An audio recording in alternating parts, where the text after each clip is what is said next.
आज हम लोग डिस्कस करेंगे फिजिक्स सब्जेक्ट के कुछ अति महत्वपूर्ण दीर्घोत्तरीय प्रश्न जो फिजिक्स के पेपर में 5 नंबर के लिए पूछे जाते हैं। समय का अभाव होने के कारण हम लोग सिर्फ क्वेश्चन डिस्कस करेंगे। कितने इंपॉर्टेंट क्वेश्चन है इसको आप लोगों को लास्ट टाइम में एक बार जरूर रिवाइज करके जाना है। जितने भी हमसे हो सकेगा जितने ज़्यादा क्वेश्चन हम डिस्कस करें।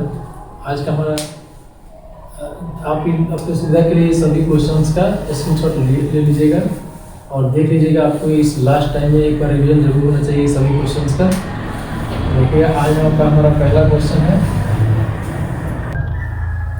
आज का हमारा पहला क्वेश्चन है कूलॉम के नियम की व्याख्या करें और इसका सदिश रूप लिखें। जैसा कि आप सभी को पता है कि हमारा पहला चैप्टर का ही जो सबसे इम्पोर्टेंट टॉपिक है वो है कूलॉम का नियम, और पहले चैप्टर का विशेष रूप से ध्यान रखा था एग्जाम में, इसलिए इस क्वेश्चन को आप लास्ट टाइम में जरूर रिवाइज करके जाएं। दूसरा क्वेश्चन है विद्युत द्विध्रुव के कारण भिन्न भिन्न स्थितियों पर विद्युत क्षेत्र की तीव्रता का व्यंजक प्राप्त करें। जैसा कि आप सभी जानते हैं विद्युत द्विध्रुव में 3 अलग अलग स्थितियां होती हैं। पहला अक्षीय स्थिति, दूसरा निरक्षीय स्थिति और तीसरा किसी भी अन्य स्थिति पर। तो तीनों स्थितियों पर विद्युत क्षेत्र की तीव्रता व्यंजक का व्यंजक प्राप्त करना है। हो सकता है किसी एक स्थिति पर पूछे या हो सकता है कि 2 स्थिति पर पूछे, लेकिन अपने तरफ से तीनों स्थिति पर प्रैक्टिस करके जाना है तो कहीं से कोई दिक्कत ना हो। हमारा तीसरा क्वेश्चन है गॉस का प्रमेय लिखिए और इसकी व्याख्या करें। गॉस का प्रमेय विद्युत फ्लक्स के लिए बहुत आवश्यक है और इसको जरूर देख के जाना है। हो सकता है इस पर जरूर आए। समांतर प्रेट संधारित्र की धारिता का व्यंजक प्राप्त करें। फिजिक्स के चैप्टर में सबसे ज़्यादा बार पूछने वाला क्वेश्चन यही है कि समांतर प्रेट संधारित्र की धारिता का व्यंजक प्राप्त करें। इसके अलावा आज का 5वां क्वेश्चन है 2 बिंदु आवेशों के निकाय की स्थितिज ऊर्जा का व्यंजक प्राप्त करें।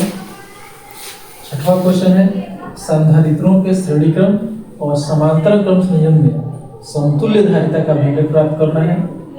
और 7वां क्वेश्चन है ओम के नियम का वर्णन करें और इसकी सीमाएं लिखें। ये सभी इंपॉर्टेंट क्वेश्चन है, लॉन्ग आंसर टाइप क्वेश्चन। आप इस सभी का स्क्रीनशॉट ले लीजिए और जरूर प्रैक्टिस करके जाइए। इसमें से बहुत सारे क्वेश्चन आपको पेपर में देखने को मिल जाएंगे। आइए हम आज का 8वां क्वेश्चन देखते हैं। प्रतिरोधों के श्रेणी क्रम और समांतर क्रम संयोजन में समतुल्य प्रतिरोध का व्यंजक प्राप्त करें। आज का अगला क्वेश्चन है किरचॉफ के संधि नियम और बंद पास के नियम का वर्णन करें। दोनों बहुत ही महत्वपूर्ण क्वेश्चन। ऐसा कि हम सभी जानते हैं किरचॉफ का संधि नियम और किरचॉफ का बंद पास का नियम किसी भी विद्युत धारा के परिपथ में बहुत महत्वपूर्ण नियम है और इसको प्रैक्टिस करके जरूर जाना है। प्रतिरोधों का श्रेणीक्रम और समांतर क्रम संयोजन जो हम मैट्रिक क्लास से पढ़ते आ रहे हैं, लेकिन इसको भी देख कर जाना है। हो सकता है यार किसी धातु के मुक्त इलेक्ट्रॉनों का अनुगमन वेग का व्यंजक प्राप्त करें। बहुत बड़ा वो क्वेश्चन है। किसी धातु से मुक्त इलेक्ट्रॉनों का अनुगमन वेग जो वीडी होता है वेक्टर वीडी, उसका व्यंजक प्राप्त करें। 11 नंबर क्वेश्चन है व्हीटस्टोन सेतु के संतुलन की शर्त ज्ञात करें। जैसा कि हम व्हीटस्टोन सेतु जानते हैं R1/R2 = R3/R4। व्हीटस्टोन सेतु को अच्छे से चित्र बना के इसका बढ़िया वर्णन करना है और इसके संतुलन की जो शर्त है उसको ज्ञात करना है। नेक्स्ट 12 नंबर क्वेश्चन है बायो-सावर्ट का नियम समझाएं और सीधे चालक कारण चुंबकीय क्षेत्र का व्यंजक प्राप्त करें। ये भी एक इंपॉर्टेंट क्वेश्चन है। जहां विद्युत धारा के कारण चुंबकीय क्षेत्र उत्पन्न होता है उसका व्यंजक प्राप्त करना है। 13 नंबर क्वेश्चन है एम्पियर के परिपथीय नियम का वर्णन करें। और 14 नंबर क्वेश्चन है 2 समांतर धारा वाले चालकों के बीच लगने वाले बल का व्यंजक प्राप्त करें। जैसे कि हम लोग देख रहे हैं प्रतिरोधों का संयोजन है, किरचॉफ का संधि और बंद पास का नियम है, अनुगमन वेग है, व्हीटस्टोन सेतु है, बायो-सावर्ट नियम है, एम्पियर का परिपथीय नियम है और 2 चालकों के बीच लगने वाला बल का व्यंजक प्राप्त करना है। ये सभी इंपॉर्टेंट क्वेश्चन है, इसका स्क्रीनशॉट ले सकते हैं। आइए आज हम अगले क्वेश्चन को देखते हैं। 15 नंबर क्वेश्चन साइक्लोट्रॉन का सचित्र वर्णन करें और इसके पूरे कार्यप्रणाली को समझाना है। ये भी एक इम्पोर्टेंट क्वेश्चन है साइक्लोट्रॉन, जिसमें हम लोग आवेशित इलेक्ट्रॉनों को प्रेरित करते हैं। साइक्लोट्रॉन के बाद आज का हमारा नेक्स्ट टॉपिक है 16 नंबर क्वेश्चन विद्युत चुंबकीय प्रेरण संबंधी फैराडे का नियम का वर्णन करें। सब लोग जानते हैं फैराडे का नियम बहुत इंपॉर्टेंट है, जिसके आधार पर जनरेटर और डायनेमो का निर्माण होता है। तो विद्युत चुम्बकीय प्रणाली संबंधी फैराडे के नियम को वर्णन करना है, इसको अच्छे से चित्र बना के समझाना है। अगला 17 नंबर क्वेश्चन है, भंवर धाराएं क्या है, इसके उपयोग और हानियां लिखें। जैसे कि हम लोग जानते हैं भंवर धाराएं ट्रांसफार्मर में उत्पन्न होती है, इसका उपयोग किया जाता है इसके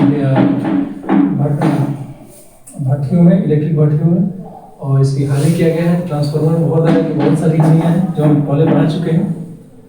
अगला हमारा नेक्स्ट क्वेश्चन है 18 नंबर, प्रत्यावर्ती धारा के औसत मान IM और प्रत्यावर्ती धारा के वर्ग माध्य मूल मान IRMS, IM और IRMS दोनों के मान का व्यंजक प्राप्त करना है। नेक्स्ट हमारा क्वेश्चन है 19 नंबर, LCR परिपथ। प्रत्यावर्ती धारा परिपथ में हम पढ़े थे कि कुल परिपथ 7 तरह का होता है, उसमें LCR परिपथ जो सबसे बड़ा परिपथ है, उसमें प्रतिबाधा को समझाना है और प्रतिबाधा Z का व्यंजक प्राप्त करना है, जो हम बहुत अच्छे से पढ़ा है, ये जरूर करके जाना है 227 बार आए। और प्रत्यावर्ती धारा जनरेटर, अल्टरनेटिंग करंट जनरेटर, इसके पूरे वर्किंग सिस्टम को समझाना है अच्छे से चित्र बना के, इसको जरूर देख लेना है और इसका आप स्क्रीनशॉट ले लीजिए।